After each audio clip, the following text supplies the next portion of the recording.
for theft or something like that with an internal employee, it's postal OIG. That's Office of Inspector General. So they would investigate me too if I did something wrong. So we can't investigate our own just to kind of have a separation of that. I would reach out to them. I will also kick it to my boss to see if, and postal management, if they want to sit down and have a meeting with you guys. I can't. So this guy. So now, this guy, you see clearly that he's telling us to go to the OIG. Right? That's an OIG officer that's been contacting us.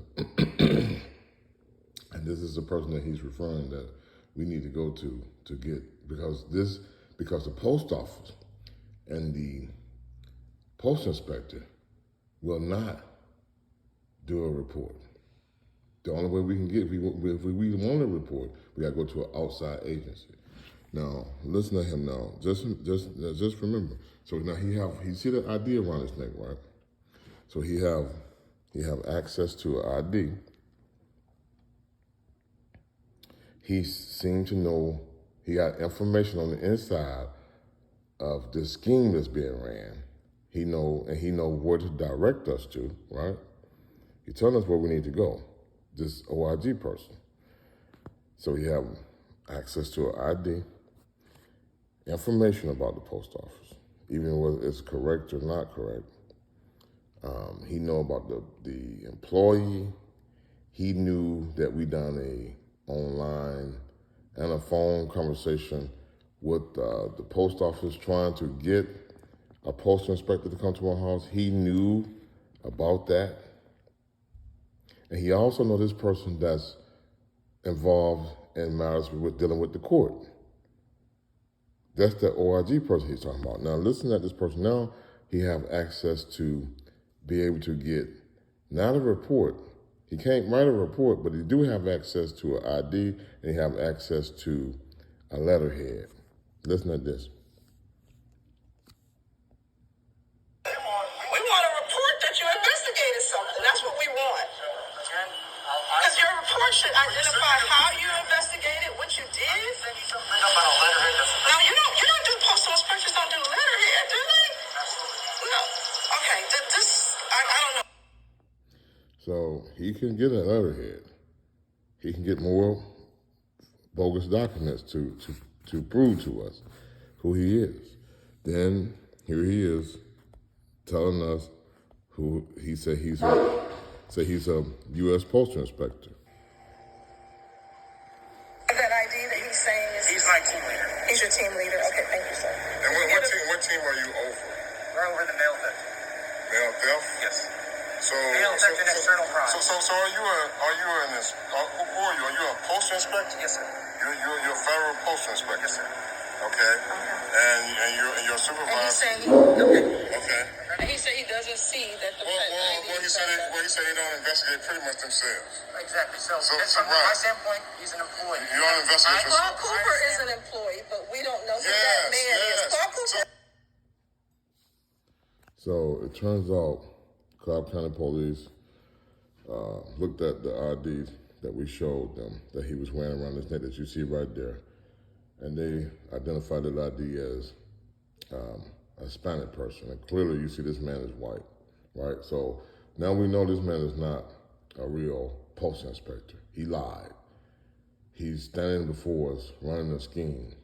And the people that he's involved in with the scheme is this person that's pretending to be the mail carrier, using someone named by Clark Cooper, right? He's involved with that person, the mail carrier.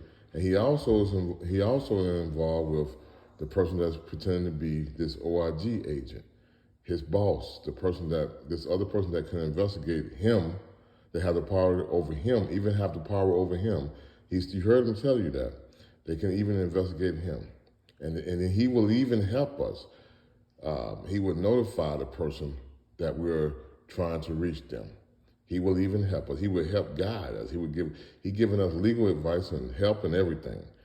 But now think about it. This is a person who's the Cobb County Police have identified as wearing a fake false ID around his neck, but yet somehow he's going to do the legal right thing and proper thing and guide us to someone that's legitimate, which is the OIG person. Do that make any sense? He's running the con game. He's not legit. How in the hell could he connect us to this person who's pretending to be this OIG person, right?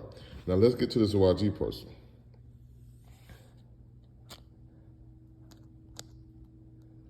Now, first, here's the OIG person telling us back in 2018, we was doing court on the 7th. And you see what they're telling us. This message is to terrorize us, to force us to go to court to protect ourselves. Now, the reason I'm saying to go to court is because there's really no reason for us to go to court. This case has been heard, the judge have ruled, and his attorney claimed he got a valid judgment. We don't agree, we're appealing, we never accepted and never agreed. So now why would we be going to court? But we don't know why we're going to court. And this person fails to mention why we're going to court, but they tell us these things are going to happen to us. So when you read something like this, 2 days, less than 48 hours before you are to appear in court, when you read this, basically what you hear is that you better go protect yourself because someone's going to do something to you in court that you don't know nothing about. There's something planned for you, and you better go to court to find out.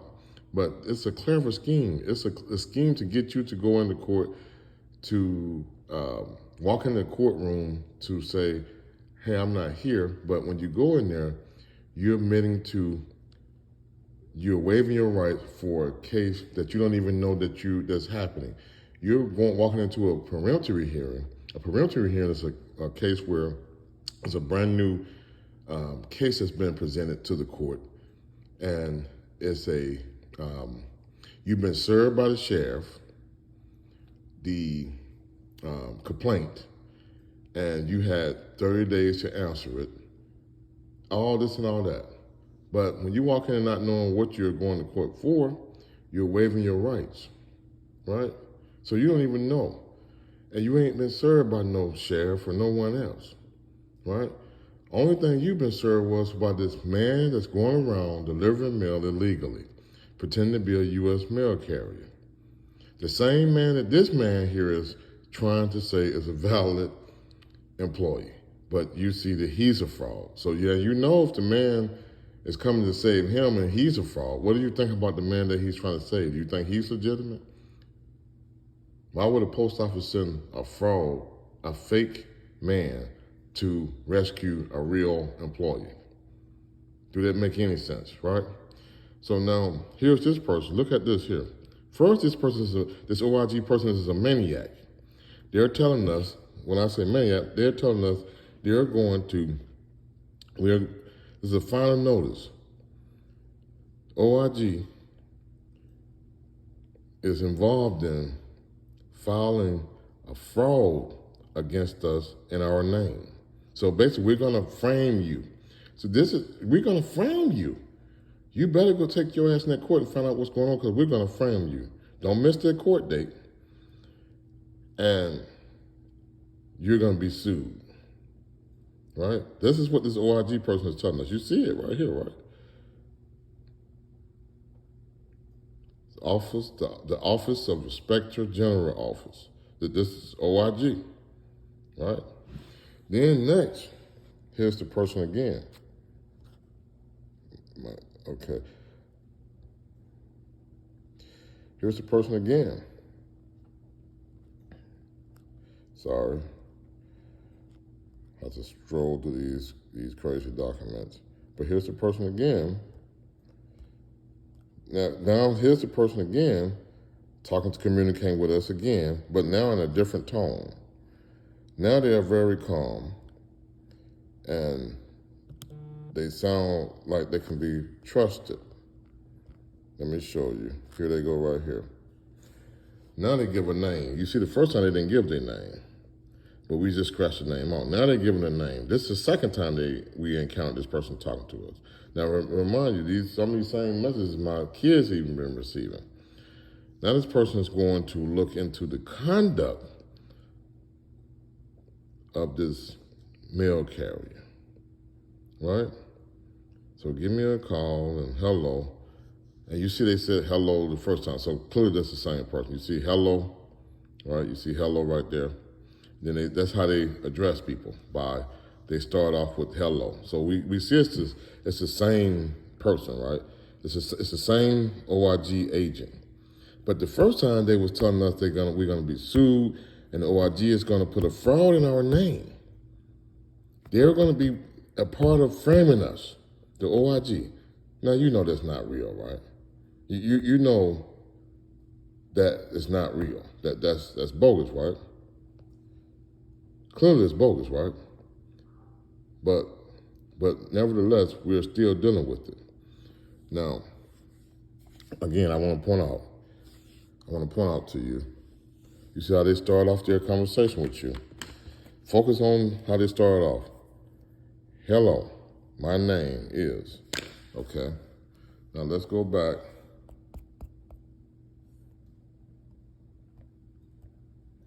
Now let's go back to how they start off again. But this time they're talking to us in a threatening manner. They start off again, once again. They start off once again with hello. This call is, but they don't give their name this time. They're disguising their name this time because it's a nasty message.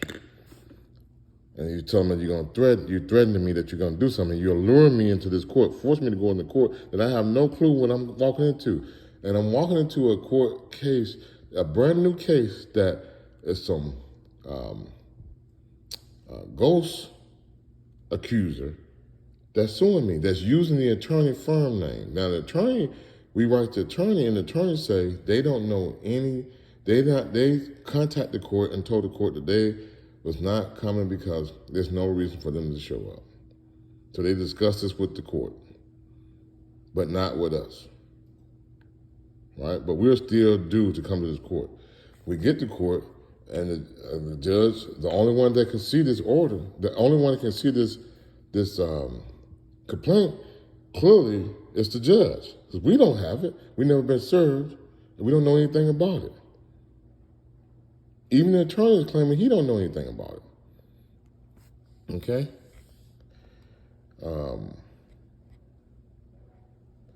And so clearly you understand this person here now is guiding us to go talk to this person here, which is first is a maniac. Now, but then second, okay, they start off as a maniac.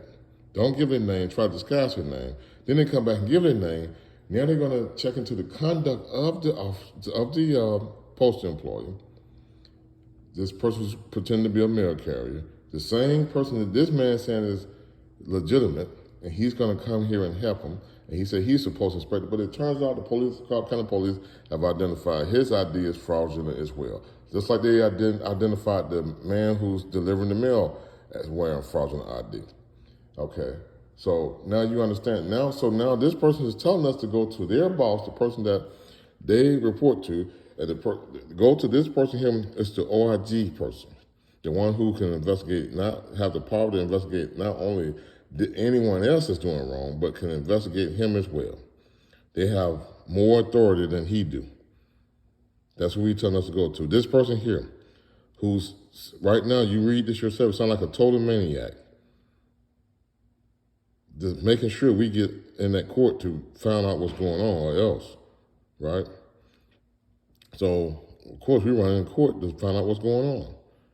And we realized that we walked right into a preliminary hearing without even knowing we did. And the attorney said that they had no reason to be there. So now we got a ghost accuser. We don't even know who the accuser is. And the only one who seems to know anything about what's going on is the judge, because the judge has the complaint. We don't have it. But this person here somehow know all this is going on. This OIG person right here. Then, last but not least, you hear the man telling us to go back to the person so they can do an investigation. And if he need to be investigated, they will even investigate him. So they're going to be the one who's going to write the report, declare and make it clear, make it what this man said valid to us. This person here who went from being a maniac that's going to sue us, now they're going to do an investigation into the conduct of the person, and now ultimately they're going to write a report, and we can trust them. They're totally independent. They're outside agency. I know you're outside. You're way outside. You're way outside. Outside of the postal service, period, right? Do you see the scam?